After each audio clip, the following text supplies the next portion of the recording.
Hi అండి. తెలుగు కథల ప్రపంచంకు స్వాగతం. ఇవాళ సభాష్ సీతమ్మ అనే మరో కథను వినేద్దామండి.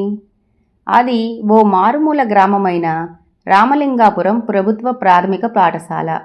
అందులో 50 మంది విద్యార్థులు కలరు.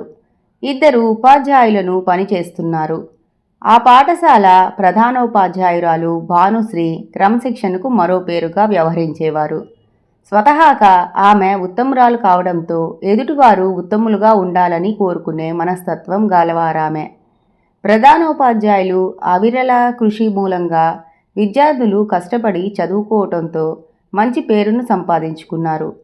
ఉపాధ్యాయునులు విద్యార్థులు సమష్టి కృషి మూలంగా ఆ పాఠశాల తోట ఎంతో అందంగా ఉండి మరెందరికో ఆదర్శంగా నిలిచింది.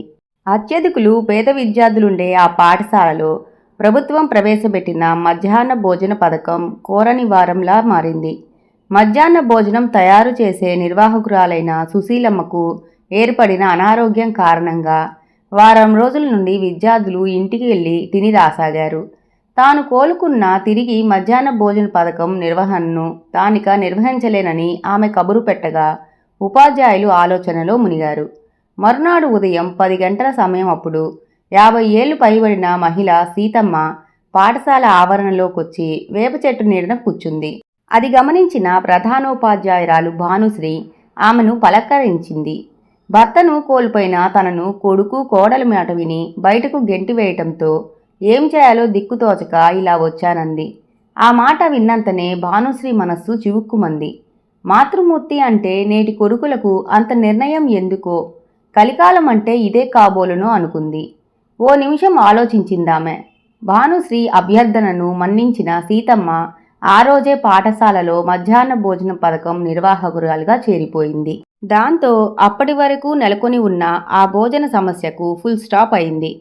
పాఠశాల ఆవరణలోనే ప్రత్యేకంగా నిర్మించి ఉండటంతో సీతమ్మకు నివాస సమస్య తొలగిపోయింది.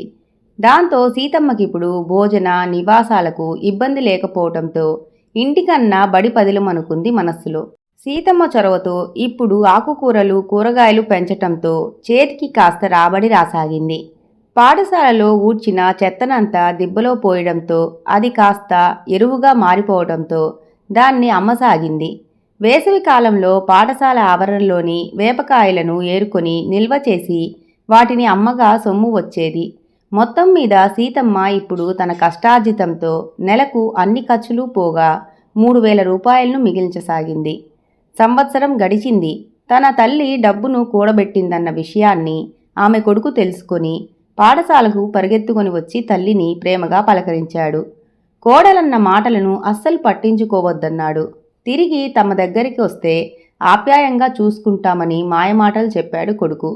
కోడలి ప్రవర్తన బాగా ఎరిగిన ఆమె ఆ అభ్యర్థనను సున్నితంగా తిరస్కరించింది. తాము రచించిన పథకం బెడిసికొట్టినందుకు కొడుకు లోలోపల ఎంతగానో చింతించాడు. ఏ దిక్కు లేకుండా తిండికి సైతం మలమల మాడిపోతుందనుకున్న తన తల్లి పాఠశాలలో అందరి పిల్లల చేత అన్నమ్మ అంటే అన్నం పెట్టేది అని ఆప్యాయతతో పిలిచేవారిని చూసి కొడుక్కి కుక్కకాడుకు చెప్పుదెబ్బలా అనిపించింది. ప్రతిదానికి గంగిరెద్దులా తలాడించి తల్లిని చిన్నచూపు చూసే ఏ కొడుకుకైనా సీతమ్మ జీవితం చెంపపెట్టులాంటిదని గ్రహించడానికి ఆ ఊరి యువకులకు ఎంతో కాలం పట్టలేదు. సభాష్ సీతమ్మ అని ఆమెను ఎరిగిన వారందరూ శ్లాఘీకరించడంతో ఆ తల్లి మనస్సు ఆనందంతో నిండిపోయింది. తనకు అన్ని విధాలుగా సహకరించిన సాటి స్త్రీ భానుశ్రీ సీతమ్మ మదిలో స్మరణీయురాలిగా నిలిచిపోయింది. ఇంతటితో కథ కంచికి మనం ఇంటికి. ఈ కథ కనుక మీకు నచ్చినట్లయితే లైక్ చేసి షేర్ చేసి కామెంట్ చేసి మన ఛానల్కి సపోర్ట్ చేసేయండి ఫ్రెండ్స్. ఇక ఉంటానండి. By by.